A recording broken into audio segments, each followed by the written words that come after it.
ఆత్మ యొక్క స్వధర్మం ఏదైతే అనుకుంటున్నామో ఈ శాంతి, ప్రేమ, పవిత్రత, జ్ఞానం, అని ఈ జ్ఞానం అన్నది అందరిలోనూ ఉంది. అది ఏదో భగవంతుడు ఎన్నుకుని ఏదో మనుషులకి ఇవ్వడం, వాళ్ళకి ఇవ్వడము, వీళ్ళకి ఇవ్వడం అంటూ ఉండదు. ఇప్పుడు శాంతి అన్న ఖజానా ఉందంటే ఆయన పూర్తిగానే తీసుకోండి అంటున్నాడు. మనం ఏదో వీలున్నప్పుడు శాంతిని అనుభవం పరిస్థితులు అనుకూలంగా ఉంటే శాంతిగా ఉంటున్నాం.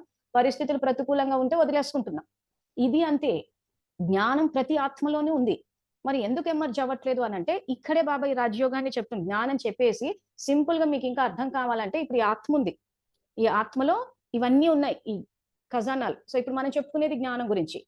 సో ఇక్కడ బాబా ఏం చేశాడు, మనం మరజీవ జన్మ, ఈ మరజీవ జన్మ అనేది ఫిక్స్ అయిపోవాలి. ఇంకా ఆ జన్మ తీసుకున్నప్పుడే బ్రాహ్మణులం అయ్యాం మనం. దివ్య బుద్ధి అన్న గిఫ్ట్ ఇచ్చేశాడు. ఆయన కనెక్ట్ అయినప్పుడు వచ్చేదే బుద్ధి ఇక్కడ. సో బుద్ధి దివ్యంగా అయింది ఇక్కడ. అయిన తర్వాత ఈ ఖజానాలు ఏవైతే ఉన్నాయో ఇవి సహజంగా పనిచేస్తాయి. పని చెయ్యకపోవడానికి కారణం బాబాల మురళి చెప్పింది ఏంటంటే మీరు వికారాలకు వశమైతే ఇది పని చేయదు. అంటే